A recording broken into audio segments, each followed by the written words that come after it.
Então,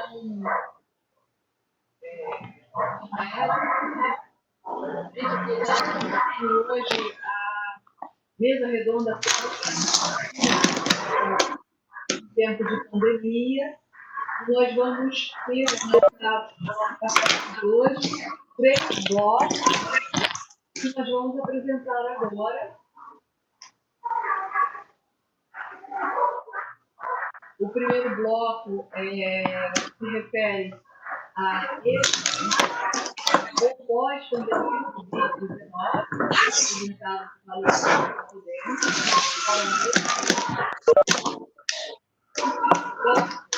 são desafios para a pesquisa na prática do ciência, apresentado pela professora Cleide Nicodemos, Oliveira Silva, diretora da unidade do Colégio Telecom.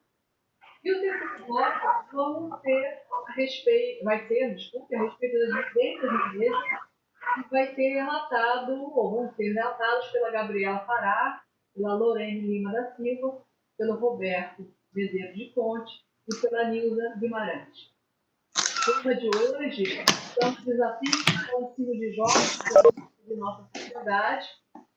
E a gente, no primeiro bloco, vai contar com a participação da Alessandra Nicodemos, do Fórum EJA, e a gente agradece muito você ter aceito o convite, Alessandra. Esse é um tema que nos move muito, a gente discute muito, eu e minhas orientandas, no âmbito do programa.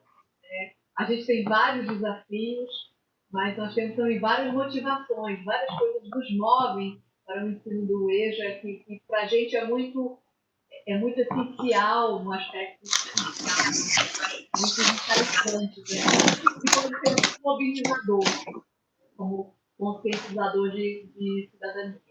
Então, a gente agradece e vai abrir a palavra para você, Alessandra. Eu vou pedir para os demais fecharem seus microfones, podem fechar os vídeos também.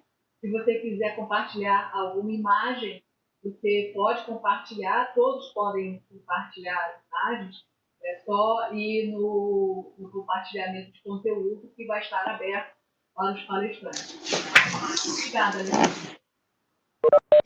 Ok. Boa tarde a todos e todas. Quero agradecer a Jussara, a Rosane pelo convite. Para a gente é muito importante estar nesse espaço aqui de formação de professores, discutindo a educação de jovens e adultos, né? Um espaço de formação da universidade, discutindo a questão da educação de jovens e adultos. Eu represento o Fórum de Educação de Jovens e Adultos. O Fórum de Educação de Jovens e Adultos é um movimento social que já tem mais de 20 anos, que tem representatividade no Brasil inteiro. Ele surgiu como um espaço de articulação entre setores da universidade, do poder público, de educadores, para pensar a pauta da EJA e construir a sua resistência, construir as políticas públicas. Estamos há 20 anos nessa labuta, nessa militância, não é? A gente vai falar um pouquinho sobre a questão da invisibilidade da EJA nas políticas públicas, mas isso não é uma novidade, não é? A educação de jovens e adultos no Brasil, ela sempre teve esse lugar marginal, né? Ela sempre teve um lugar à parte do desenvolvimento das políticas públicas em educação. Só para estar fazendo um convite, o Fórum EJA se reúne mensalmente, né, às segundas-feiras, no IFIX até o ano passado, e esse ano seria na UERJ. A gente não está mais nos reunindo, né, a reunião foi suspensa em função da pandemia, e a gente tem um canal do YouTube, que é o canal do Fórum EJA, que a gente tem colocado materiais, tem feito lives, então eu convido todo mundo a conhecer, a acessar o canal do Fórum EJA e estar participando aí das pautas e das questões que a gente coloca, ok? Falando um pouquinho de mim, eu sou professora da UFRJ, de didática e prática em ensino de história, e pesquiso e milito na educação de jovens e adultos, né? Essa é a minha área prioritária no desenvolvimento de projetos de pesquisa, extensão e ensino na educação de jovens e adultos. Posto isso, a gente vai começar a nossa fala situando um pouquinho, numericamente, o que é a educação de jovens e adultos no Brasil hoje. A gente trabalha com dados de 2010, do censo, mas esses dados estão atualizados com as últimas PNADs, né, as pesquisas que vão sendo feitas desde 2010,